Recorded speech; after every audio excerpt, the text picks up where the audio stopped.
سورة الفجر بسم اللہ الرحمن الرحیم والفجر وليال عشر والشفع والوتر واللیل اذا یسر هل فی ذلک قسم لذی حجر۔ قسم ہے فجر کی اور 10 راتوں کی اور جفت اور طاق کی اور رات کی جبکہ وہ رخصت ہو رہی ہو، کیا اس میں کسی صاحب عقل کے لیے کوئی قسم ہے، کوئی گواہی ہے، کوئی نشانی ہے؟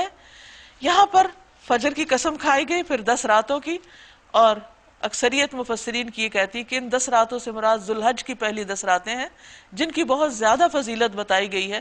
اس میں کوئی بھی عمل انسان اچھا جو کرتا ہے تو وہ سارے اعمال سے جو پورے سال میں کرتا ہے بہترین قرار پاتا ہے۔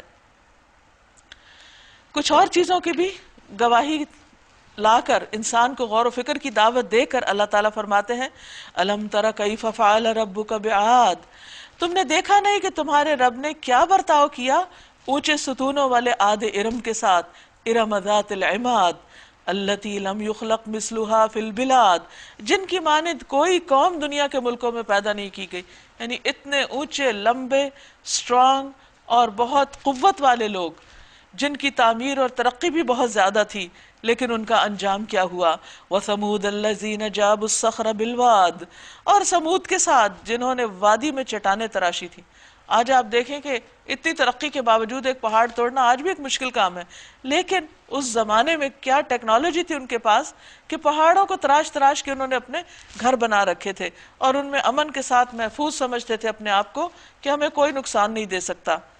اور میخوں والے فرعون کے ساتھ کہ اس کی بھی سلطنت بہت مضبوط تھی، یہ وہ لوگ تھے جنہوں نے دنیا کے ملکوں میں بڑی سرکشی کی اور ان میں بہت فساد پھیلایا، آخر کار تمہارے رب نے ان پر عذاب کا کوڑا برسا دیا۔ حقیقت یہ ہے کہ تمہارا رب گھات لگائے ہوئے دیکھ رہا ہے کہ کون کر کیا رہا ہے۔ مگر انسان کا حال یہ ہے کہ اس کا رب جب اس کو آزمائش میں ڈالتا ہے اور اسے عزت اور نعمت دیتا ہے تو وہ کہتا ہے میرے رب نے مجھے عزت دار بنا دیا۔ ہم عام طور پہ آزمائش سمجھتے تکلیف اور تنگی، پریشانی، بیماری کو، لیکن یہاں نعمت اور عزت بھی آزمائش ہے، امتحان ہے کہ انسان ان کو پا کر کرتا کیا ہے۔ اور جب وہ اس کو آزمائش میں ڈالتا ہے اور اس کا رزق اس پر تنگ کر دیتا ہے، یعنی دوسری طرح کی آزمائش آتی ہے، تو وہ کہتا ہے میرے رب نے مجھے ذلیل کر دیا، یعنی رب سے شکوے کرنے لگتا ہے، ناراض ہوتا ہے۔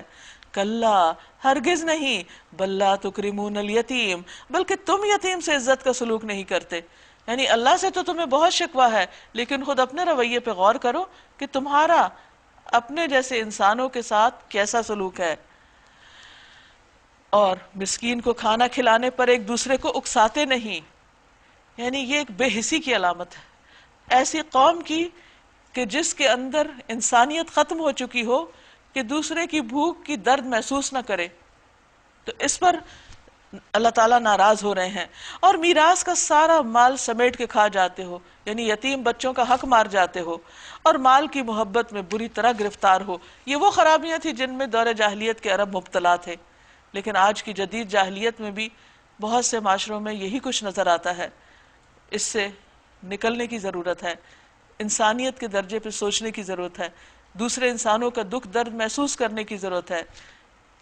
کلا، ہرگز نہیں، اذا دکت الارض دکن دکا، جب زمین پے در پے کوٹ کوٹ کے ریگزار بنا دی جائے گی، یعنی بالکل برابر ہموار کر دی جائے گی۔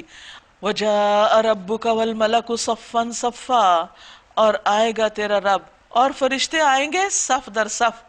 وجیء یومئذ بجہنم، اس روز جہنم سامنے لے آئی جائے گی۔ یومئذ یتذکر الانسان، اس دن انسان نصیحت پکڑے گا، اس دن انسان کو سمجھ آ جائے گی۔ وَأَنَّى لَهُ الذِّكْرَى، اور اس وقت سمجھنے کا کیا حاصل، اب کیا فائدہ سمجھنے سے؟ وہ کہے گا کاش میں نے اپنی زندگی کے لیے کچھ پہلے سامان کیا ہوتا، کچھ کر کے بھیجتا یہاں کے لیے۔ نبی صلی اللہ علیہ وسلم نے فرمایا کوئی شخص پیدا ہونے سے لے کر بوڑھا ہو کر مرنے تک اللہ کی اطاعت میں سر بسجود رہے تو وہ بھی اس دن اپنی اس عبادت کو حقیر جانے گا اور خواہش کرے گا کہ اسے دنیا میں لوٹا دیا جائے تاکہ وہ اور زیادہ اجر و ثواب حاصل کر سکے۔ پھر اس دن اللہ جو عذاب دے گا ویسا عذاب دینے والا کوئی نہیں، اور اللہ جیسا باندھے گا ویسا باندھنے والا کوئی نہیں۔ یعنی مجرم اپنی ہی گناہوں اور اپنے ہی قصوروں کی وجہ سے جکڑے جائیں گے، پکڑے جائیں گے۔ یا ایتھا النفس المطمئنہ. دوسری طرف یہ ارشاد ہوگا موت کے وقت مومن کے پاس جو فرشتے آئیں گے وہ بتائیں گے اس کو، خوشخبری دیں گے، اے نفس مطمئن چل اپنے رب کی طرف، واپسی کا وقت آ گیا ہے، زندگی ختم ہو رہی ہے، اس حال میں کہ تو اپنے انجام سے خوش ہے. کیونکہ فرشتے جب سلام کریں گے، مسکراتے ہوئے آئیں گے، خوشخبری دیں گے تو بندہ مومن خوش ہو جائے گا اور اپنے رب کے نزدیک پسندیدہ ہے. ابو ہریرہ کہتے ہیں کہ جب کسی مومن کی روح نکلتی ہے تو 2 فرشتے اسے لے کر اوپر چڑھتے ہیں، تو آسمان والے کہتے ہیں کہ پاکیزہ روح زمین کی طرف سے آئی ہے، اللہ تعالیٰ تجھ پر اور اس جسم پر جسے تو آباد رکھتی تھی رحمت نازل فرمائے، شامل ہو جا میرے نیک بندوں میں اور داخل ہو جا میری جنت میں. رسول اللہ صلی اللہ علیہ وسلم نے فرمایا یقیناً مومن کے ہر حال میں خیر ہے، اس کی جان اس کے دونوں پہلوؤں سے نکل رہی ہوتی ہے اس حال میں کہ وہ اللہ کی تعریف کر رہا ہوتا ہے. یعنی مرنے کے فوراً بعد پھر اس کی روح علیین میں پہنچا دی جاتی ہے جہاں اور نیک لوگوں کی روحیں ہیں، اور پھر جو شہیدوں کی روحیں ہوتی ہیں وہ جنت میں پہنچا دی جاتی ہیں. تو جس شخص کا جو درجہ ہو، جو مقام ہو، وہاں وہ اپنے ٹھکانے پہ پہنچ جاتا ہے.